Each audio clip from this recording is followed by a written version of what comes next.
The Mystical Millionaire, A Tale of Magic and Mischief. अगस्त 1995 के धूप वाले दिनों में फौतांगा बाबानी सिसोको नाम का एक व्यक्ति एक असामान्य अनुरोध के साथ दुबई इस्लामिक बैंक के भव्य कार्यालय में आया। उसे कार खरीदने के लिए ऋण की आवश्यकता थी। बैंक मैनेजर शायद अस्थायी पागलपन के क्षण में इस सांसारिक अनुरोध पर सहमत हो गया और अनजाने में अब तक देखी गई सबसे साहसी आत्मविश्वास युक्तियों में से एक के लिए मंच तैयार किया। The Mystical Millionaire, A Tale of Magic and Mischief. Shahzad Murad. अनुसरण करना। 6 मिनट पढ़े। सितंबर 5, 2023। सुनना, शेयर करना। अगस्त 1995 के धूप वाले दिनों में फौतांगा बाबानी सिसोको नाम का एक व्यक्ति एक असामान्य अनुरोध के साथ दुबई इस्लामिक बैंक के भव्य कार्यालय में आया। उसे कार खरीदने के लिए ऋण की आवश्यकता थी।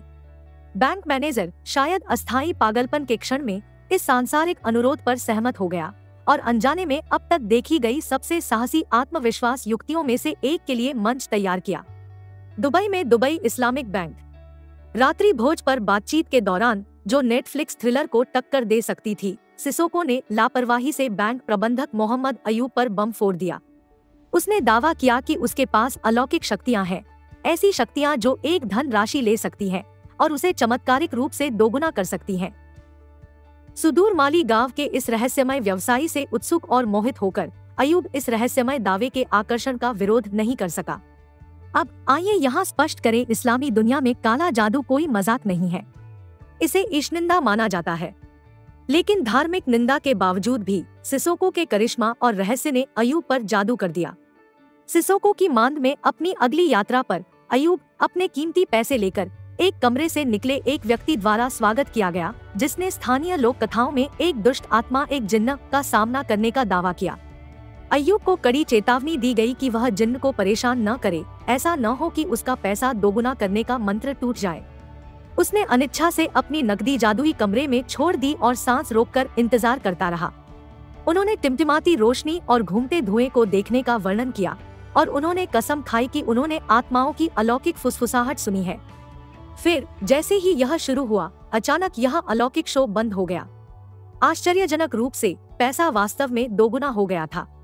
अयूब चांद पर था। डकैती आधिकारिक तौर पर चल रही थी। मियामी के एक वकील एलन फाइन, जिन्हें बाद में इस चौंकाने वाले मामले की जांच करने का काम सौंपा गया, ने कहा उनका मानना था कि यह काला जादू था कि श्री सिसोको पैसे को दोगुना कर सकते थे, इसलिए वह श्री सिसोको को पैसे भेजता था, बैंक का पैसा, और उसे उम्मीद थी कि यह दोगुनी राशि में वापस आएगा। 1995 से 1998 तक अयूब ने दुनिया भर में फैले सिसोको के खातों में आश्चर्यजनक रूप से 183 बार पैसे ट्रांसफर किए। इस बीच सिसोको सिर्फ अपनी अलौकिक उपलब्धियों पर आराम नहीं कर रहा था। वह कथित तौर पर क्रेडिट कार्ड बिल जमा कर रहा था, जो कथित तौर पर लाखों में पहुंच गया था, जिसे अनजाने जादूगर के प्रशिक्षु अयूब ने कर्तव्यपूर्वक निपटा दिया। अब तेजी से 1998 की ओर चलते हैं, जब मैं दुबई में रहता था। अफवाहें फैल रही थी कि दुबई इस्लामिक बैंक संकट में है। जब एक अखबार ने अंतः बैंक की नकदी प्रवाह समस्या की पुष्टि की, तो चिंतित ग्राहकों की भीड़ अपने धन को बचाने के लिए बेताब होकर बैंक के दरवाजे पर आ गई। दुबई के अधिकारियों ने आपदा को कमतर आंकने के एक क्लासिक मामले में इसे एक छोटी सी अड़चन के रूप में खारिज कर दिया, जिससे बैंक के निवेश या जमाकर्ताओं के खातों को कोई खतरा नहीं था। लेकिन वास्तविकता की कहानी कुछ और ही थी। सच तो यह है कि बैंक के मालिकों को भारी चपत लगी।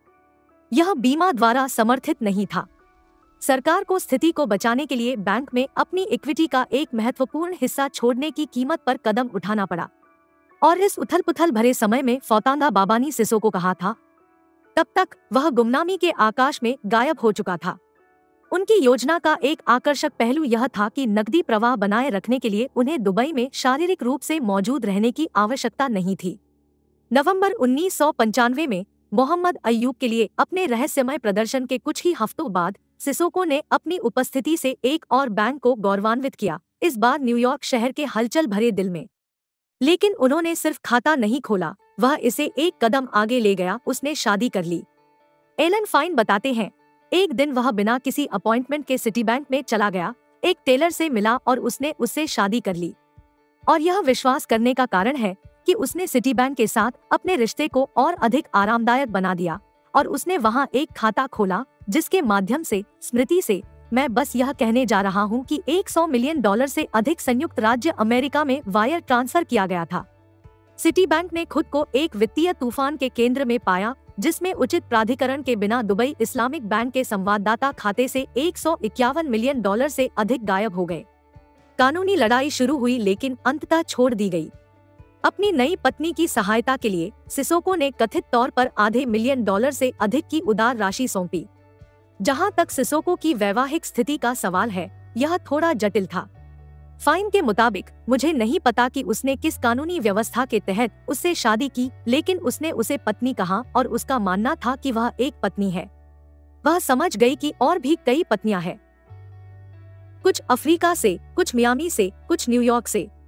नकदी से भरपूर अपनी दुस्साहसिक डकैती की बदौलत सिसोको ने पश्चिम अफ्रीका के लिए एक एयरलाइन शुरू करने के अपने सपने को साकार किया, जिसका नाम उसके गृहंदर माली के नाम पर एयर डाबिया रखा गया। उन्होंने एक प्रयुक्त हॉकर सिडली 125 और विंटेज बोइंग 727 की एक जोड़ी पर पैसा खर्च किया। चीजें ऊपर दिख रही थी या ऐसा लग रहा था। जुलाई 1996 में सिसोको ने एक विचित्र चाल चली।